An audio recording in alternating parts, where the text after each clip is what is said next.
So we can say यहाँ पे Institute of Human Behavior and Allied Science. It is important. It will be providing primary health services in schools under the Directorate of Education and capture how kids from classes 6 to 12 they grappled with the mental health problems and bullying. So ये भी एक important step, interventionist step हम बोल सकते हैं.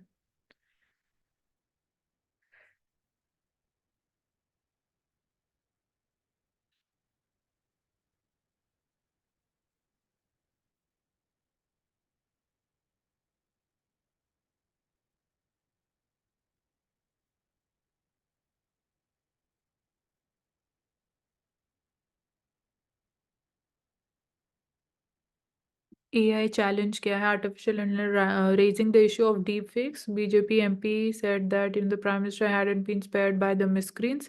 He said a deepfake video of the Prime Minister doing Garba was viewed by lakhs of people on social media. So PM had to refute the video and tell people that he had not participated in any dance for several years. So it दिखाता है कि to what scale this technology can be misused. So it should be regulated. So it could be even misused during elections. So ये सबसे important point है यहाँ पे. So regulation becomes important. Telecom bills की हम बात कर चुके हैं.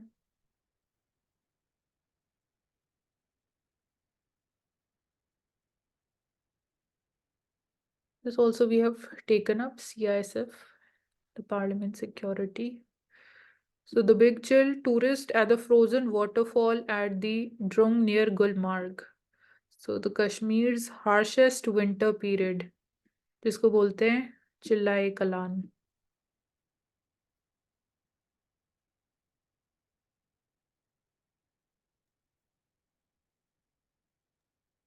And the duration of the chilla is 40 days, Mansi.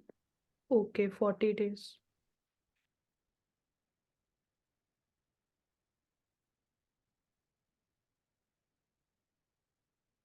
So ISRO to usher in new year with the launch of ExpoSat.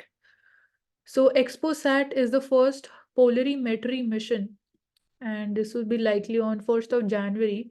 So according to the persons who know the matter, it will be India's third space-based observatory after the recent solar mission Aditya L1 and AstroSat launched in 2015. So it is meant to study the polarization of astronomical X-rays, which can provide insights into the processes that resulted in its emissions.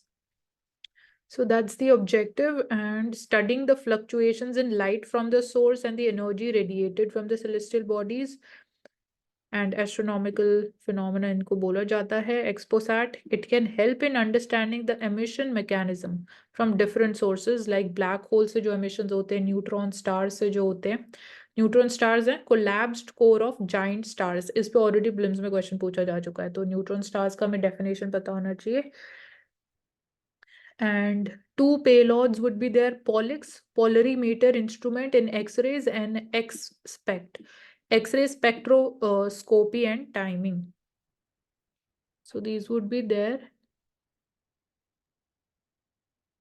अगर इसको आसान में याद करना है तो ऐसे Aditya L one mission है टू वॉच द कोरोनोस्फेयर और सन. अब ऐसे ही पोलरीमीटर है, एक्सपोसैट है to watch the different sources such as black hole, neutron star. इसको देखने के लिए पोलरीमीटर. हाँ, एक्सपोसैट का ही हो गया. आपने एक और बोला था, कौन सा सैट था यहाँ पे मेंशन भी है उसका? एस्ट्रोसैट. हाँ, एस्ट्रोसैट का क्या मेन पर्पस है, ऑब्जेक्टिव है? ये मून से रिलेटेड. एक सेकंड. ठीक है, AstroSat. So Karuna, one cat just leads to another. ये थोड़ा सा वेग है. इसको मतलब हम वैसे तो interpret I don't think so कर पाएंगे. हाँ, थोड़ा सा फैमिली को लेकर बोल सकते हैं कि जैसे फैमिली लाइफ होती है, जनरेशन पास होती है, तो एक जनरेशन को दूसरी जनरेशन फॉलो करती है. यहाँ पे हम बात कर सकते हैं कि कैट को हम किस चीज से ज्यादा एसोसिएट करते हैं, कैट के बिहेवियर को. सो आई थिंक ये उस कॉन्टेक्स्ट में यहाँ लिखा हुआ, one cat just leads to another. या फिर ब्रीडिंग की बात कर सकते हैं, या हेरिडेटरी जो कैरेक्टर्स होते हैं उनकी बात कर हाँ, सकते हैं. वो बात कर सकते हैं, राइट. उनसे तो IMF आपका क्या कहना है इस पे? वन कैट जस्ट मैं सर्च कर रहा हूँ भाई अभी ऑनलाइन, मैंने किया इसका। ठीक है। ओके, तब तक ये कवर कर लेते हैं। IMF का मैसेज मैं सोच रहा था पॉपुलेशन कंट्रोल का सोच रहा था। इसमें पॉपुलेशन कंट्रोल, ये तो बोल रहा है it leads to another population explosion की बात कर रहे हैं, तो फिर मैं थोड़ा इसमें बोलूंगा, थोड़ा इंटरनल सिक्योरिटी के पर्सपेक्टिव में, कि आप एक इंसर्जेंट ग्रुप को मारो तो दूसरा पैदा हो जाता है। हाँ हाँ ये भी बोल सकते हैं। ठीक है, वीक था ये। IMF का message, a flexible exchange rate and fiscal consolidation they are critical to macroeconomic stability। तो इस कॉन्टेक्स्ट में we talked about RBI ने अपना स्टैंड क्लियरली मेंशन किया है कि RBI का जो इंटरवेंशन रहता है फॉरेक्स मार्केट में, that is only to stabilise the Indian rupee. RBI को एग्जैक्ट एक्सचेंज रेट जो है या इंडियन रुपी की जो वैल्यू है उसको हम टारगेट नहीं कर रहे हैं। तो एक्सचेंज रेट जो इंडिया में डिटरमाइन होता है उस अभी भी मार्केट फोर्सेस ही डिटरमाइन करती है, बट आरबीआई को टाइम टू टाइम इंटरवीन करना पड़ता है व्हेन द रुपी के ऊपर जो प्रेशर इंक्रीज होता है, only under those exceptional situation जैसे अभी RBI is doing. So it is not like कि हम डी वैल्यू कर रहे हैं रुपी को, लाइक वी ऑफन से in the context of China, in order to make our exports more competitive, which would be again a dispute at WTO also, क्योंकि that would hamper again the you know the we can say free trade या trade distorting बोल सकते हो उसको। तो यही यहाँ पे मेन इशू यही है। And article 4 country report for India, annual article 4 country report IMF release करता है, तो ये एक इम्पॉर्टेंट फैक्ट हो गया। सो इसमें the views of IMF staff on various macro economic issues जो है, discussions with Indian officials on economic development policies. So ये बोला जा रहा है कि इंडिया का जो करेंसी रिजीम है वो एक कंसर्न है इनके लिए। And the second is the general government debt level. तो यहाँ डेट लेवल की बात कर सकते हैं, करेंसी रिजीम की हम बात कर चुके हैं, क्या नुआंसेस यहाँ मेंशन किए जा रहे हैं। सो डेट की अगर हम बात करें तो as per the estimates, if shocks similar to the ones that India had witnessed in the past, they were to materialize, the baseline carries the risk कि जो हमारा debt है it would exceed 100% of GDP in medium term। तो ये बहुत बड़ा statement है।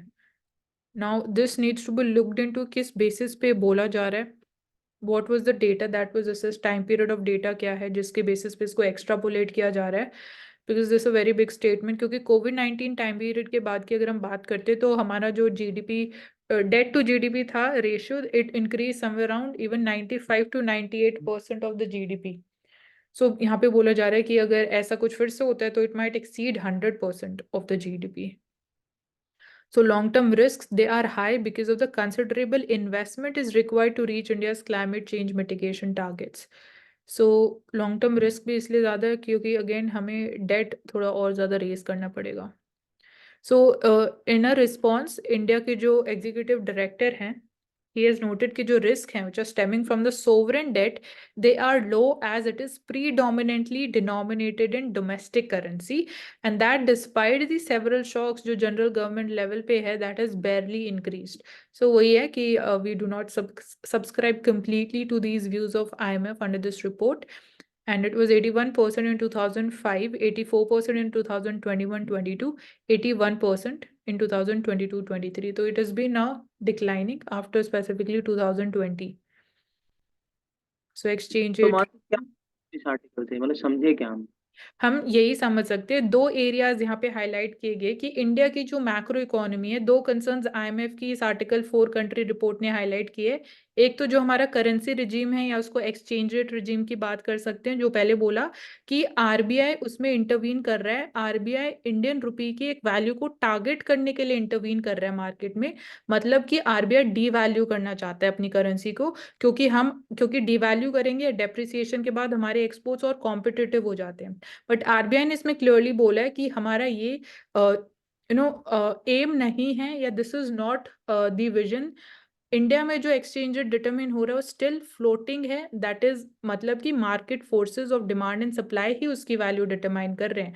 But जब ज्यादा प्रेशर इंक्रीज हो जाता है, rupee of value falls too much एक लेवल के बाद, आरबीआई तभी इंटरवीन करता है सो दैट डेप्रिशिएट करेंसी ज्यादा ना हो, ज्यादा वीक ना हो करेंसी। तो एक ये पॉइंट है।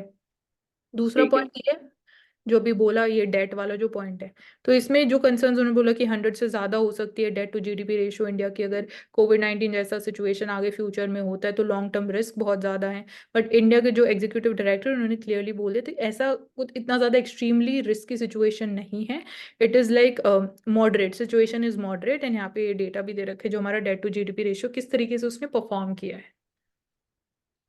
Okay, thank you ma'am. हाँ जी, वेलकम। इनोवेशन एंड आत्मनिर्भर, सो यहाँ पे हम बात करते हैं कि startup industry plays an important role education sector में, producing cutting edge research, strengthen the educational foundations and provide nurturing environment for entrepreneurship. I think एक और आज इम्पोर्टेंट आर्टिकल नहीं है यहाँ पे। हमने कल बात करी थी एज एन एग्जाम्पल कि दिल्ली के गवर्नमेंट स्कूल्स में कैसे प्रमोट किया जा रहा है and how students are coming up with innovative products जो स्पेसिफिकली स्पेशली एबल्ड पीपल के लिए, उनको लाइक विजन के लिए, जो विजुअली इम्पेयर्ड उनको हेल्प कर सकते हैं। तो वो भी एक एस्पेक्ट है कि एजुकेशन सेक्टर में कैसे हम इनोवेटिव आइडियाज़ को प्रमोट कर सकते हैं। जैसे हम बोलते हैं कि लैब टू मार्केट वाला, तो यहाँ से भी हम ये बात कर सकते हैं। लैब तो नहीं बोलेंगे but use a different word, 25% of India is silenced. इसमें इम्पोर्टेंट जो कीवर्ड है इसमें लिखा हुआ है, इसको ले सकते हैं, मल्टी डिसिप्लिनरी मेथोडोलॉजी होना चाहिए। फिर हाँ, technological research lab, lab to market products हाँ जो वर्ड है, लैब टू। हाँ हम्म बोल दिया तुमने। फिर ब्लू इकोनॉमी हो गया, स्मार्ट सिटी मोबिलिटी, टीचर्स का रोल भी इम्पोर्टेंट है, integrated. Integrated teacher education programme. Kaushik, here I want to ask a question because you are the alumni of that particular institution. So why coming from IITs, the people, simultaneously enroll themselves in the IIMs? हाँ, अच्छा question है। इससे दो reason है इसका कि जो IIT हो, it is solely focusing on the technological aspect. उस फॉर एग्जांपल उसमें तो, और जो आईएम होता है it is for the managerial aspect. तो जो बीसीजीएस में जाते हैं, कंसल्टिंग में जाते हैं, फाइनेंस में जाते हैं, उनका नौकरी उसमें लगता है, तो दे गो फॉर मैनेजमेंट मोस्टली। लेकिन जो टेक्निकल फील्ड में आता है तो वो नहीं जाते अधिकतर। Okay. तो जो मल्टी डिसिप्लिनरी लिखा हुआ है ना यहाँ पर, तो ऐसे अगर जॉब प्रोफाइल होता है सबका, फाइनेंस हो गया, कंसल्टिंग हो गया, बैंकिंग हो गया, तो उसमें लोग को करना पड़ता है एमबीए आईएचआर में। एंड ज्यादा डाइवर्सिटी लेने के लिए भी जाते हैं ना, ज्यादा ऑप्शन हो हाँ। जाते हैं। हम्म।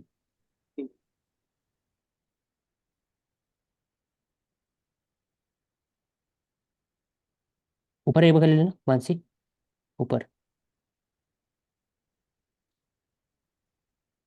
कौन वो सा? आर्टिकल 370। अच्छा। हाँ, after SC judgment, Article 370 judgment, it is time to build a high performance economy in Jammu Kashmir. ऐसा क्यों है प्रवेश?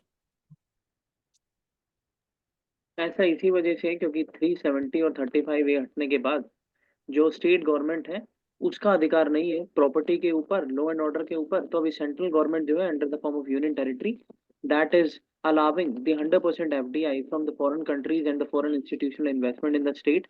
And UAE also is a major investor currently we are seeing.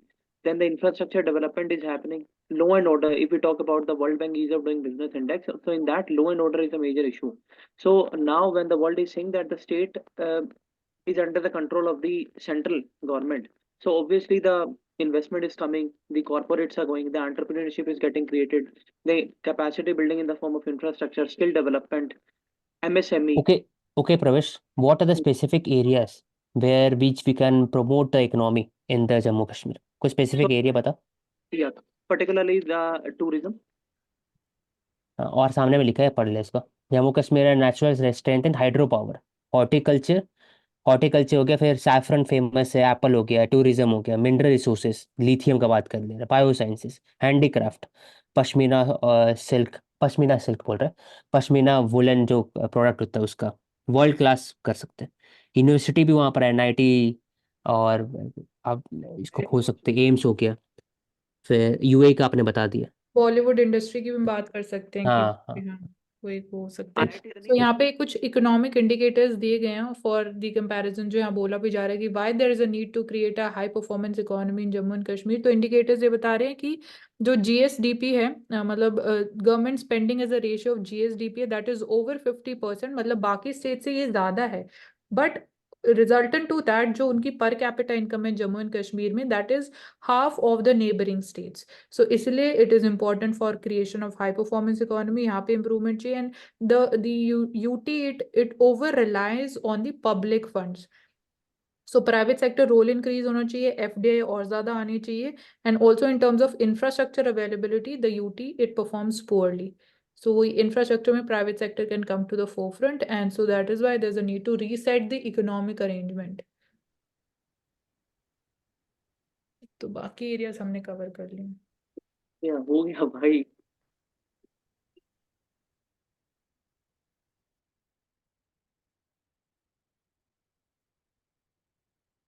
सो कल हम बात कर रहे थे इजिप्ट का और क्या रोल हो सकता है। तो it seeks to broker the Gaza truce as Hamas Israel they assert the demands. तो third part. Important hmm. Keyword है इसमें राफा। राफा कहाँ पर है? तो sudden crossing. Gaza strip. Rafah. Exporters search for alternatives as Houthis they target the Red Sea route. So what can be the alternative? Cape of Good Hope ही हो सकता है, जिससे again cost of transportation can दूसरा भी हो रहा है अभी। हम्म। दूसरा भी बन रहा है, आईएमईसी कॉरिडोर। हाँ वो बन। ओमान यूएई से लेकर के जो बनेगा, तो ऑल्टरनेटिव हो जाए। और चाबार पोर्ट से भी वाया अफगानिस्तान भी ट्रेड हो सकता है हम्म। To European markets. ये ओशिक जहाबहार जो पोर्ट है, ये इसका मतलब कौन है इसका ओनर अभी? कौन ओनर मतलब? मतलब कौन बना रहा है कौन? इसको, या किसने इंडिया बनाया है? बना रहा है, लेकिन इंडिया तो चाहे ईरान ओनर होगा। नहीं, बनाया किसने पर्टिकुलरली वो पूछ रहा हूँ मैं। गवर्नमेंट नहीं पूछ रहा, कंट्री नहीं पूछ रहा, मतलब प्राइवेट ऑर्गेनाइजेशन या फिर कोई गवर्नमेंट की एजेंसी किसने बनाया है? बताओ। नहीं पता एग्जैक्टली ना। मैं पूछ रहा हूँ ना आपसे। नहीं पता। We can look for that exactly, अगर नहीं पता है तो। Pompey's ancient textile dyeing, frescoes inspired revivals. So this is from Italy. India maybe we have the fresco mural paintings. But India में आई डोंट थिंक सो हमें textile पे ऐसी paintings मिली हैं। एक बस ऊपर में था एक अच्छा, मैं सर्च ही कर रहा था उसको। जो रेड सी में दिया हुआ है ना, जो हम्म। शिपिंग इंडस्ट्री से रिलेटेड है। तो वर्ल्ड में सबसे लार्जेस्ट शिपिंग इंडस्ट्री कौन से कंट्री के पास है? तो मेरे दिमाग में आया था। Shipping industry. हाँ, मतलब कि शिपिंग इंडस्ट्री बात करते हैं तो कोई कंट्री के पास होगा सबसे बड़ा, तो ग्रीक है। तो Greek is the world largest merchant fleet उनके पास है। फेमस है, 1/3 एक तरह से माना जाता है। ग्रीक तो कभी माइंड में। 21%। Greek companies control over 21% of the world total merchant fleet. Hmm. तो इसलिए ग्रीक को भी इंक्लूड किया गया है आईएमईसी कॉरिडोर में भी, यही कारण। ठीक है। हाँ इम्पोर्टेंट फैक्ट है। Credit information company registered under RBI and also regulated by RBI only. So banks assess this data while considering the application for a loan or the credit score. इसको CIBIL score भी हम बोलते हैं। सो credit rating agencies की हमने in detail आज बात करी। तो इन दिस कॉन्टेक्स्ट इंडिविजुअल्स को जो credit information company CIBIL score देते हैं, बैंक्स ये यूज़ करते हैं स्कोर को कि आपका स्कोर अगर अच्छा होगा तो वो यही डिनोट करेगा कि आपकी क्रेडिट वर्थिनेस अच्छी है, स्ट्रांग है, तो आपको इसलिए लोन प्रोवाइड किया जाएगा। ये इसमें भी हेल्प करता है कि कितने अमाउंट का लोन आपको दिया जाएगा। So how can borrowers be sure कि डेटा करेक्ट है कि नहीं है? So if a borrower makes the repayment after initial default, they should approach the CIC after to check if their status has been updated. तो again individual level पे आपको check करना पड़ेगा whether that is getting updated on timely basis or not. And ये भी हाँ of late ये भी मतलब कुछ टाइम पहले भी this came to the limelight कि जो customers हैं they have complained also कि CIC अपडेट नहीं कर रहा है उनका status of borrowing on timely basis. So they have complain कि कब रेक्टिफाई होगा this default and it has failed to act within the stipulated time frame. So as a result many customers they have been unable to get loans or credit cards. तो पूरा impact करते हैं जो पूरा credit cycle है एक score की वजह से और टाइमली अपडेशन की वजह से, टाइमली अपडेशन ना होने की वजह से। So RBI ने फिर क्या steps लिए? So RBI has asked CICs to provide easy access to free full credit report, including the credit score once in a year, to the individuals जिनकी credit history available है. So this change has been done, and the link to conveniently access the report should be displayed prominently on the website of the CICs. So root cause analysis की जानी चाहिए of the complaints to identify क्या issue है in the search and match logic algorithm. Also, Manjiti, we can add that these agencies are regulated by SEBI. No, these are regulated by RBI, registered with the RBI ना लिखा है यहाँ पे. नहीं, CRA. हाँ, Credit rating is. credit rating agencies are regulated by SEBI. Yes. हाँ, तो ये एक important difference भी है. Volcanoes होते क्या हैं? How will you define a volcano? So recently Iceland में there was a volcanic eruption. Site name is this Fagradalsfjall site. Volcanoes according to US Geological Survey openings हैं और vents हैं जहाँ पे lava, tephra जिनको small rocks बोलते हैं and steam erupt onto the surface of the earth. So liquid rock is called magma and when it is like it breaks through the surface तब उसको हम lava बोलते हैं. तो magma when it is under the earth surface or underground तब magma and lava. So ash or which gas is released? Can you name the gas responsible after the release of volcanic eruptions? Different types of. Oxide, carbon dioxide, helium, argon. So two broad types of volcanoes, stratovolcano and shield volcanoes. So stratovolcanoes steep sides होती हैं, they are more cone shaped. Shield volcanoes, they have low profile, resemble a shield lying on the ground. तो थोड़े ज़्यादा flat topped होते हैं जो उनका vents या opening होती है, तो they are I think not considered to be so dangerous compared to the stratovolcanoes.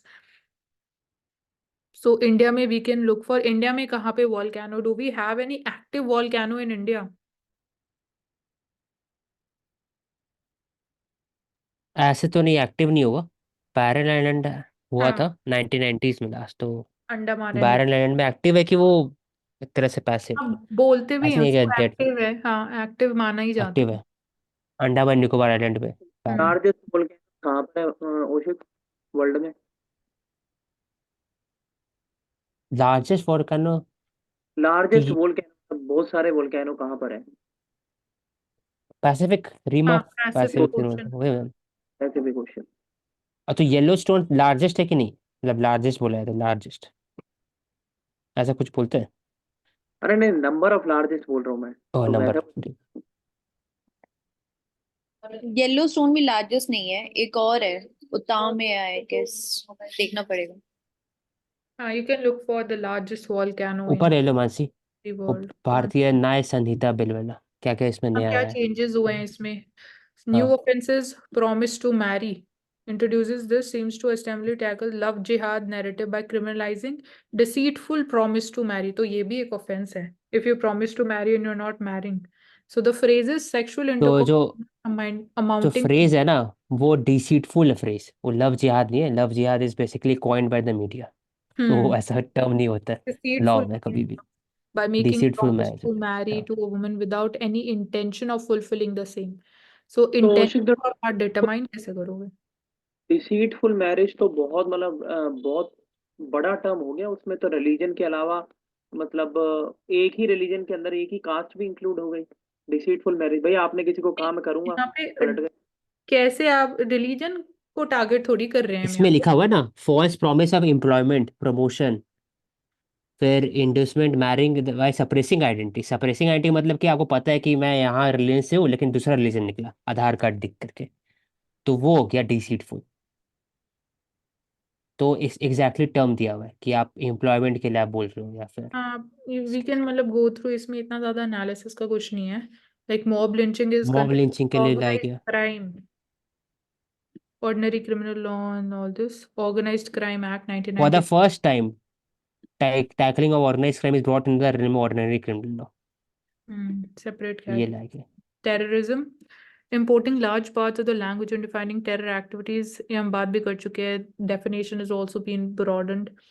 Economic terrorism would also be covered. Attempt to suicide, ये भी हमने इन डिटेल डिस्कस किया था कि अटेम्प्ट टू सुसाइड क्यों एक क्राइम है अगर आप खुद को मारना चाहते हो तो। एंड डिलीशंस क्या किए हैं? Natural sexual offences, adultery not an offence, thugs, gender neutrality with the rape laws continue to operate only for the women. It has tweaked some other laws, especially those dealing with children, to bring gender neutrality. Then fake news. Currently, it contains, this section deals with imputations, assertions prejudicial to the national integration. So it is referred to as the hate speech provision. Criminalizes others. So disharmony and feelings, enmity, hatred or ill will. Sedition में is the first introduced in Lok Sabha in August. So बोला जा रहा था कि law on sedition had been repealed. However, this new law, it introduces the offense under the new name and with a wider definition. So name change from Rajdroh to Deshdroh. The new provision brings under it sweeping aiding through financial means acts, subversive activities and those encouraging feelings of separatist activities. So इसको देशद्रोह माना जाएगा. Dunki root हम किसको बोलते हैं? अगर मतलब ये illegal immigration into USA via South America and Mexico. So Rio Grande river located है between South America and North America. ये एक इम्पॉर्टेंट जोग्राफिकल फीचर हो गया. डेंजरस और एक्सपेंसिव है, इलीगल है and it often leads to again loss of life also. And again आपको पैसा भी काफ़ी ज़्यादा पे करना पड़ता है टू द ट्रैफिकर्स जो आपको हेल्प करते हैं. अमेरिकन ड्रीम को फुलफिल करने के लिए लोग कुछ भी करने के लिए तैयार हैं. So ऐसा क्यों है Punjabi Mansi? social media has American dream का थोड़ा बता दो कि अमेरिकन ड्रीम इतना पॉपुलर क्यों है? एक मतलब यूटोपिया सा क्रिएट किया हुआ है कि वहाँ पे लाइफ बहुत अच्छी है, जो एक्चुअली आपको वहाँ जाके पता लगता है कि अच्छी है या नहीं है. क्योंकि जो जनरल चीज़ें वो तो सेम है सब जगह हर कंट्री में, बट एक वो ये कि माइंडसेट जो क्रिएट हो गया और स्पेसिफिकली यूथ के अमंग्स तो सबसे ज़्यादा. प्लस ये भी बोला जाता है कि यहाँ पे जो एम्प्लॉयमेंट आपको बहुत ज़्यादा स्किल्ड होना पड़ता है, बट वहाँ पे आई थिंक आपको डिसेंट पे मिल जाता है जो नॉर्मल वहाँ पे जॉब्स होती हैं. सो आई थिंक वो है. यहाँ पे सोशल मीडिया का भी बात की गई है. Punjabi social media is many videos from the jungles of Panama and small central American countries जो पोस्ट भी की जा रही है. तो आप इस पे और कुछ शेयर करोगे?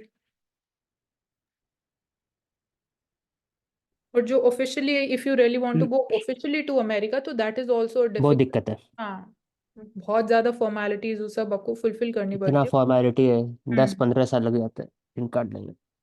तो इसमें कोई प्रोविजन है उचित, मतलब जैसे कि हमने हिस्ट्री में पढ़ा है कि कनाडा से शिप वैनकूवर से वापस आया, तो इस तरीके से कुछ है अभी जो मतलब इनको वापस भेजा जाता है?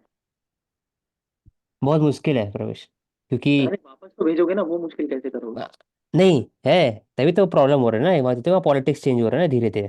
तभी तो वहाँ पर राइट विंग और बाकी सबका ग्रोथ हुआ है ओवरऑल देश. क्योंकि क्या होता है कि सब असाइलम मिलने आते हैं, बोले हम्म, गरीब है, पिछड़े जगह से आए हुए हैं, ह्यूमन राइट्स है, तो वहाँ पर जो डेमोक्रेटिक पार्टी है वो अपने यहाँ एक असाइलम हाउसेस बनाती है, बड़े बड़े होटल को, तो उसके हम्म, अंदर में उनका रहता है.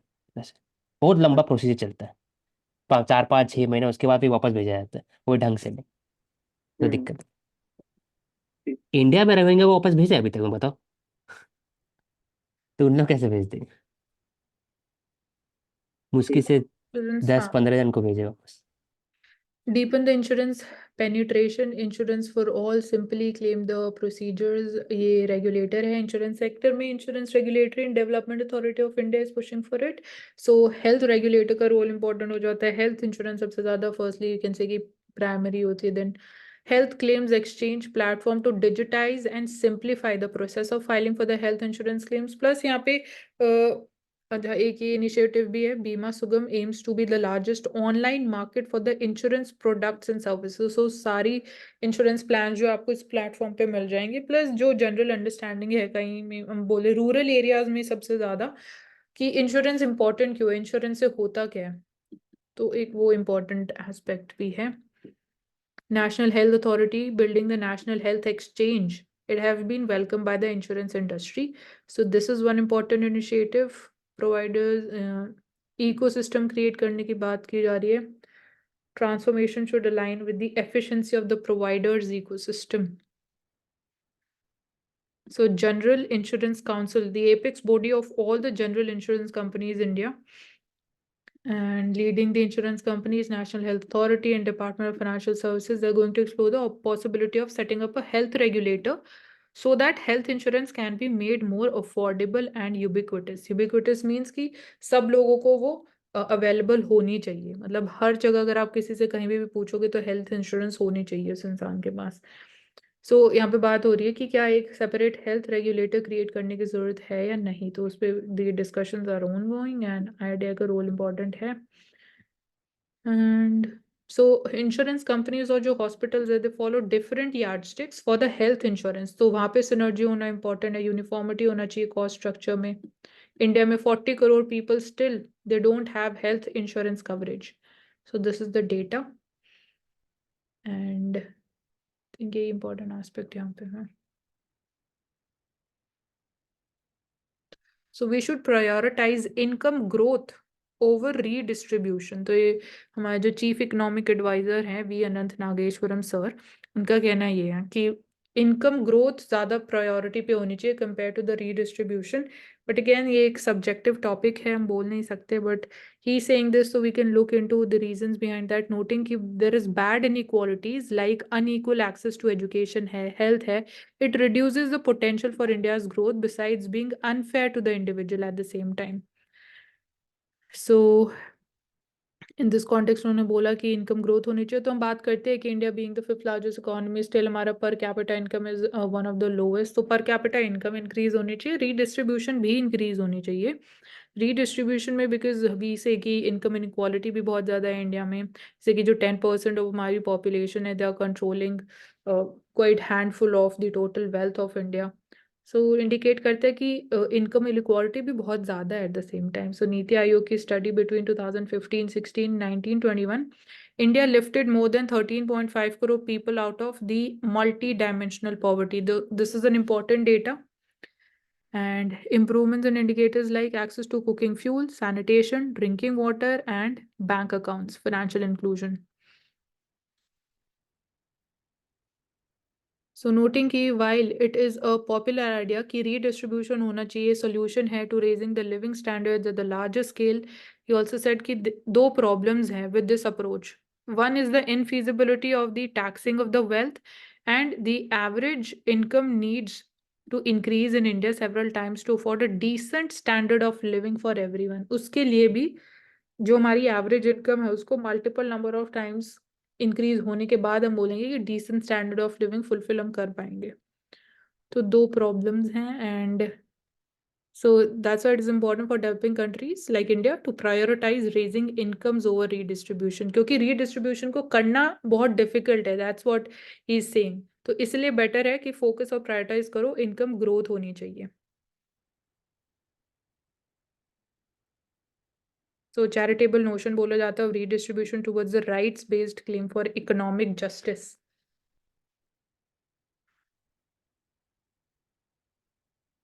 So China bans the export of technology to process rare earth minerals. अब यही प्रॉब्लम क्रिएट करेगा क्योंकि टेक्नोलॉजी भी सिर्फ हैंडफुल कंट्रीज के पास है. इवन अगर आपके पास एक्सेस भी है रेयर अर्थ मिनरल्स का, तो आप उसको प्रोसेस कैसे करोगे अगर आपके पास टेक्नोलॉजी नहीं है हेवी रेयर अर्थ्स के लिए. So this shows the dominance of China. जैसे जो कंसर्न भी है कि we are focusing in not just India but other countries are also focusing कि how we can diversify our trade partners. And see यहाँ पे डेटा भी है रेयर अर्थ्स फ्रॉम चाइना, जिसमें China 90% of global refined output produce करता है. 90%.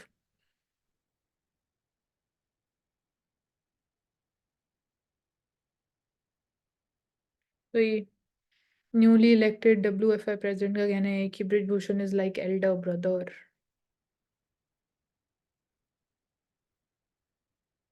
But at the same time ये भी बोल सकते हैं कि विल हैव टू लुक कि जो मैनर ऑफ हिज इलेक्शन था वो तो ठीक है, इलेक्शन किया गया and then he is been appointed, but ये बोलना कि he is a close aide या he is a known person, तो he will also function in that particular manner. I think ये भी एक इम्पॉर्टेंट कंसर्न बोल सकते हैं। सो रेसलर्स का बोलना कि विल क्विट फ्रॉम रेसलिंग, नहीं उससे कुछ चेंज नहीं होगा, but at the same time जो उनका ग्रीफ है, जो उनका कंसर्न है, आई थिंक उनको लगता है कि they are not completely satisfied with this outcome. तो उनका कहना है कि to whom shall we convey our grief। So ये इम्पैक्ट भी करेगा again 3 generations of wrestlers that are likely to face sexual harassment in the current state of things। बहुत बड़े क्लेम्स हैं, बट डेफिनेटली जो हम बोलेंगे कि जो यूथ है, जो यंग प्लेयर्स हैं, फैमिली सपोर्ट इम्पोर्टेंट होता है, तो आई थिंक वहाँ पे we can see more problems because family support नहीं करेंगे क्योंकि कंसर्न्स तो हैं, they might not be fully satisfied.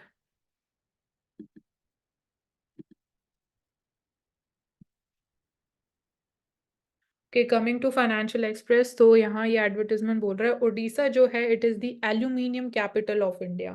So firstly ठीक है, ये एक इंपॉर्टेंट फैक्ट हो गया, aluminium capital of India. Aluminium हम कौन कौन सी इंडस्ट्रीज में यूज कर सकते हैं वो बात कर सकते हैं। एल्यूमिनियम की प्रॉपर्टीज क्या हैं, दैट इज इम्पॉर्टेंट,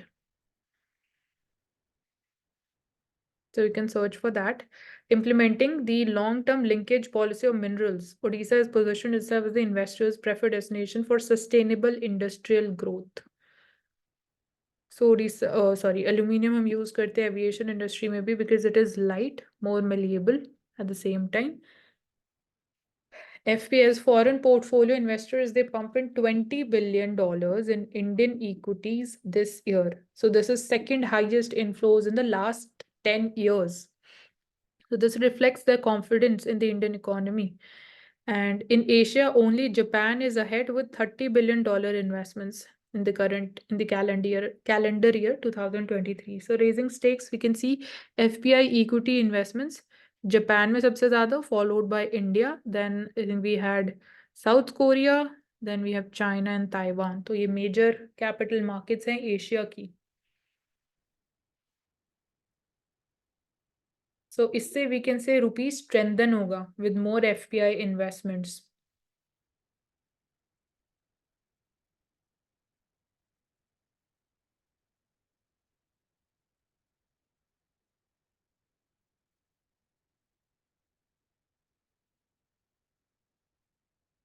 तो रेड सी अटैक्स की वजह से जो हमारी एक्सपोर्ट कॉस्ट है दे माइट गेट इन्फ्लेटेड, वही कि बिकॉज जो ट्रेड रूट है, अब आपको you'll have to go through the longer trade route जो हमने बात भी करी है केप ऑफ गुड होप के थ्रू, और जो ऑल्टरनेटिव रूट्स है which are functional, one is through the Chabahar port, but वहाँ से इतना लार्ज स्केल ऑफ ट्रेड नहीं हो पाता है। So the only option that is through the Cape of Good Hope। So cost of exports increase होगा, exports की competitiveness would decrease, income of the exporters from India that would impact, and ultimately domestic sector के ऊपर भी impact आएगा। So large firms which stopped plying ships includes the Danish firm, this is the name Maersk, and Swiss Italian MSC। So बहुत सारी companies ऐसी हैं जिन्होंने shipping करना ही बंद कर दिया because of this concern, और कॉस्ट इतनी ज़्यादा इंक्रीज हो जाएगी। तो freight rates to go up by as much as 25%। Insurance premiums will also be rising, जो ट्रैवल इंश्योरेंस होता है। Uncertain food prices, already inflation is a concern, food inflation, that too headline inflation। So Indian Rice Exporters Association, one important say pressure group।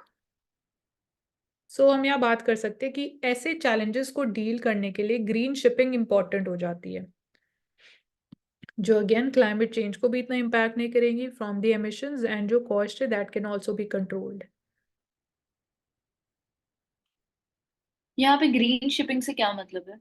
Green shipping means कि from the perspective of कि आप कौन सा fuel use कर रहे हो, सो उससे जो कॉस्ट है that can be reduced, free charges, and जो एमिशंस है that can be also control. So carbon neutrality के लिए भी ग्रीन शिपिंग इंडस्ट्री इंपॉर्टेंट है। Plus the manufacturing methodology of the ships also, construction में, पोर्ट्स की construction में भी हम ग्रीन शिपिंग की बात कर सकते हैं। Green hydrogen hub, ministry of new and